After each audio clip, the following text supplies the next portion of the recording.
పలాస. పలాస అంటే జీడిపప్పు. జీడిపప్పు అంటే పలాస. ఒక ప్రత్యేకమైన ప్రాంతంగా ప్రపంచవ్యాప్తంగా గుర్తింపు ఈరోజు మా పలాసకు ఉందంటే ఆ జీడిపప్పు వల్లే. ఇదంతా ఎందుకు చెప్తున్నానంటే 2026 జూలై 1 నుండి రాష్ట్ర ప్రభుత్వం ఒక కొత్త జీవో ఆమోదించింది.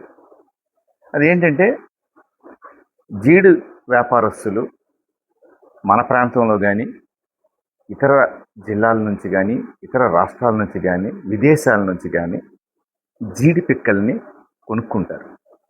అవి కొనుక్కొని మా పలాస చేరేటప్పటికి వారు కట్టాల్సినటువంటి అన్ని పన్నులు కూడా కట్టేసి వారి పరిశ్రమకి అవి చేరుకుంటాయి. పరిశ్రమకి చేరుకునే తర్వాత ఆ జీడి పిక్కల్ని బాయిలింగ్ విధానంలో జీడిపప్పుగా మారుస్తారు. ఇప్పుడు ఈ ప్రభుత్వం ఏం చేస్తుందంటే అగ్రికల్చర్ మార్కెట్ కమిటీ సెస్ కొనుక్కొని జీడి పిక్కలు కొనుక్కొని పలాస వచ్చేసిన తర్వాత అన్ని రకాలైన ట్యాక్సులు పే చేసిన తర్వాత ఈ ప్రాసెసింగ్లో జీడిపప్పు తయారు చేసిన తర్వాత మళ్ళీ ఇది ఇతర ప్రాంతాలకి ప్రపంచవ్యాప్తంగా వెళ్ళేటప్పుడు అగైన్ 1% సెస్ కలెక్ట్ చేయాలనే ఉద్దేశమే ఈ జూలై 1 వస్తున్న జీవో. ఈ జీవో వల్ల జీడి పరిశ్రమ వ్యాపారులందరికీ కూడా చాలా చాలా నష్టం జరగబోతుంది. ఎందుకంటే జీడి పరిశ్రమ ఇప్పుడు ఎలా ఉందంటే ప్రపంచవ్యాప్తంగా ఉన్నటువంటి గ్లోబల్ మార్కెట్లో అంతంత లాభాలతో చేస్తున్నటువంటి వ్యవస్థ ఇది.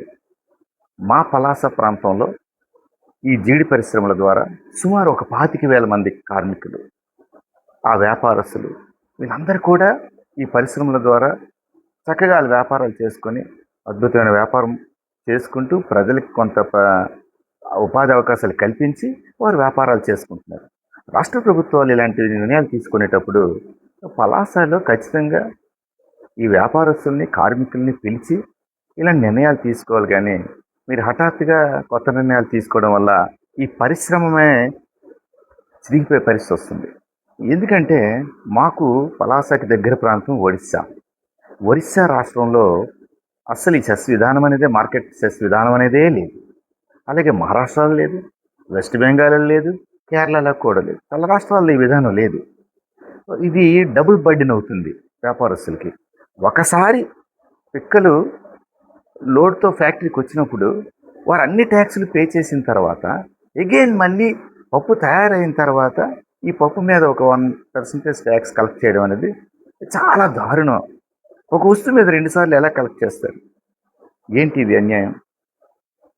దయచేసి రాష్ట్ర ప్రభుత్వానికి విజ్ఞప్తి చేస్తున్నాం, ఈ జీవోని మీరు రద్దు చేయాలి. పరిశ్రమలను ఆదుకోండి, వ్యాపారస్తులకు సహకరించండి. పలాసలో ఈరోజు ఒక 300 ఫ్యాక్టరీలు దాదాపు ఒక 25,000 మందికి ఉపాధి కల్పిస్తుంది.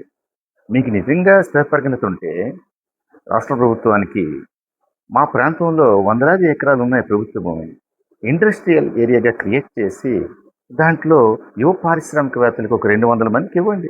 ఒక 200 ఫ్యాక్టరీలు కానీ మీరు స్థలాలు కేటాయించి అనుమతులు ఇస్తే ఖచ్చితంగా వితిన్ ఇయర్లో వాళ్ళు ఫ్యాక్టరీస్ కట్టి ఈ ప్రాంతంలో మరో 15,000-20,000 మందికి ఉపాధి అవకాశాలు కల్పిస్తారు.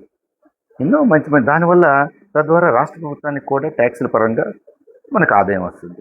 కానీ ఇది అలా చేయకుండా వాళ్ళ మీద ఈ రకమైనటువంటి భారం వేయడం వ్యాపారస్తుల మీద ఇది చాలా అన్యాయం. ప్రభుత్వానికి తెలుసా తెలియదా? దయచేసి ఇది పునఃసమీక్షించి ఖచ్చితంగా డబుల్ బర్డెన్, ఈ ద్వంద్వ భారం అనేది ఈ సెస్ని ఇమీడియట్గా రద్దు చేయాలని నేను ప్రభుత్వాన్ని వినయపూర్వకంగా కోరుకుంటున్నాను.